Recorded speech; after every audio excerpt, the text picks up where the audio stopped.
عبداللہ بن تامر کی آزمائش اور ان کی شہادت۔ امام نسائی، امام احمد، امام ترمذی رحمۃ اللہ اور امام مسلم نے بھی اپنی صحیح میں روایت کیا ہے کہ رومی حضور اکرم صلی اللہ علیہ وآلہ وسلم کا ارشاد نقل کرتا ہے۔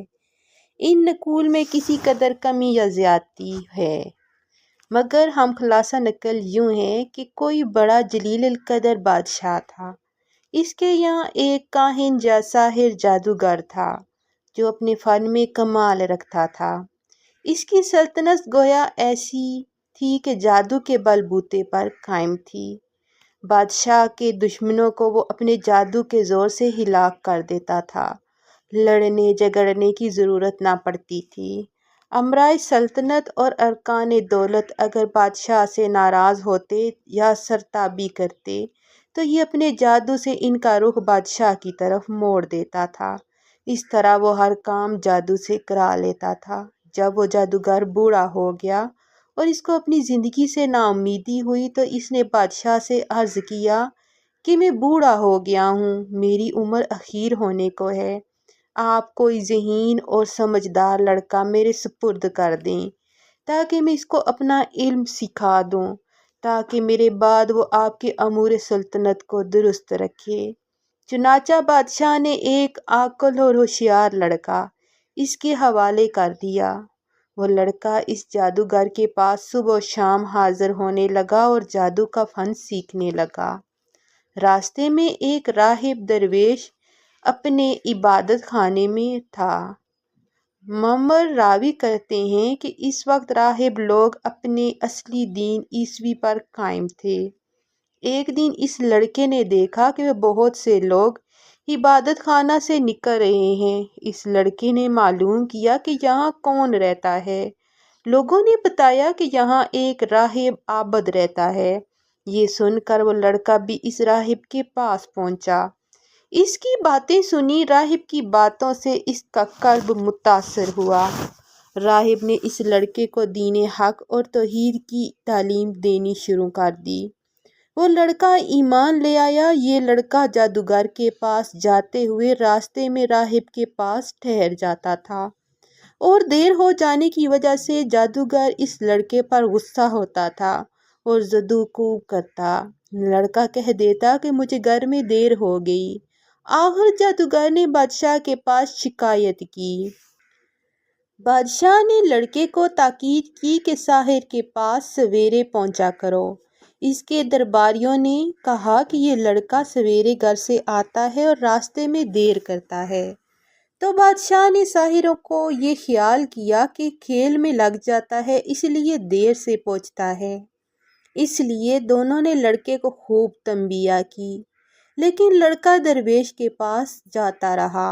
ایک دن یہ لڑکا راہب کے پاس سے بادشاہ کی طرف واپس ہو رہا تھا کہ کیا دیکھتا ہے کہ کسی مہلک جانور، شیر یا اسدے نے راستہ روک رکھا ہے۔ لوگ ادھر ادھر دونوں طرف رکے کھڑے ہیں۔ لڑکے نے دل میں خیال کیا کہ آج امتحان لیتا ہوں کہ راہب حق پر ہے یا ساحر حق پر ہے۔ یہ خیال کر کے اس نے ایک پتھر اٹھایا اور یہ کہہ کر اٹھایا کہ اے خدا، اگر اس راہب کا مذہب حق پر ہے تو اس پتھر سے اس جانور کو ہلاک فرما۔ اور وہ پتھر اس کو مار دیا۔ وہ جانور اس سے فوراً ہلاک ہو گیا۔ لوگوں نے یہ واقعہ دیکھا تو کہنے لگے کہ اس کو جادوگری میں کمال حاصل ہو گیا ہے۔ لڑکے کی ہر جگہ تعریف ہونے لگی اور اس کی خوب شہرت ہو گئی۔ آہستہ آہستہ یہ خبر راہب تک پہنچ گئی۔ اس نے لڑکے کو تنہائی میں بلا کر کہا، بیٹا، تجھ کو اللہ تعالیٰ نے بزرگی اور کمال سے نوازا ہے۔ میں جانتا ہوں کہ تیرا مرتبہ بہت بلند ہو گیا ہے اور تو کسی آزمائش میں مبتلا ہو گیا ہے، لیکن یاد رکھنا میں بہت کمزور اور بوڑھا ہوں، کسی کو میرا پتہ نہ دینا۔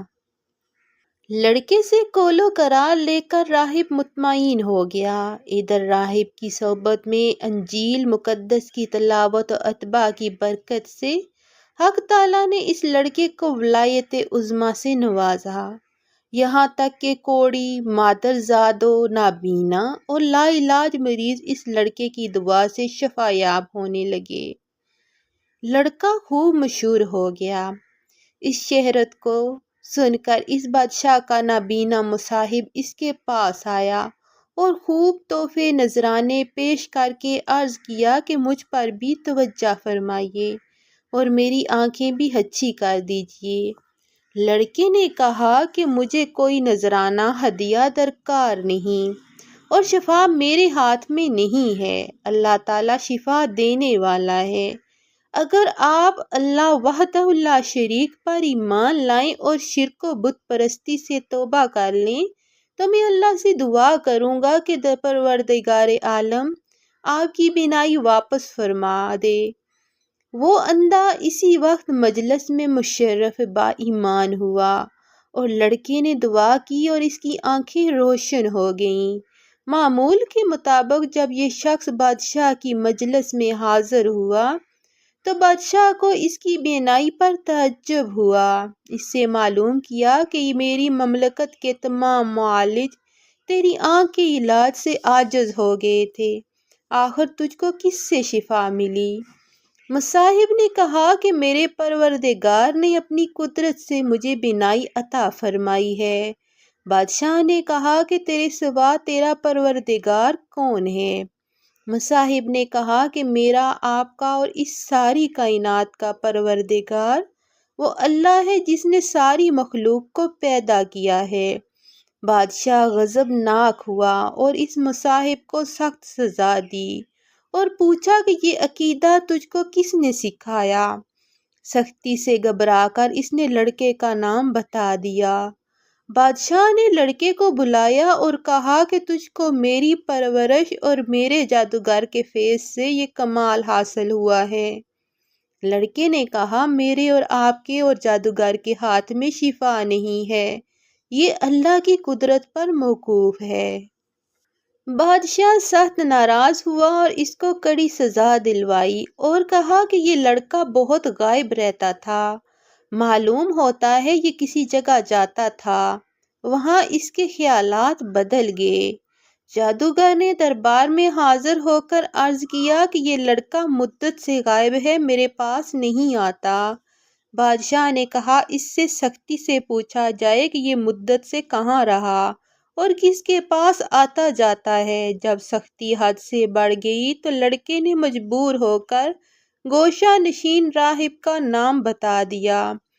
بادشاہ نے راہب کو گرفتار کر کے دربار میں بلایا اور اس سے کہا اگر تو نے اپنے دین سے اسے بدل دیا ہے اور اب اگر تو اپنے دین سے نہ پھرے تو تجھ کو آرے سے چیر دیا جائے گا۔ راہب نے کہا کہ میں ہرگز اپنے دین پر حق سے نہ پھروں گا اور جو مصیبت آئے گی اس پر صبر کروں گا۔ چنانچہ بادشاہ کے حکم سے اس راہب کو آرے سے چیر دیا گیا۔ پھر مصاحب کو بلا کر یہی کہا۔ مصاحب نے بھی دین برحق کو چھوڑنے سے انکار کر دیا اور اس کو بھی آرے سے چیر کر شہید کر دیا گیا۔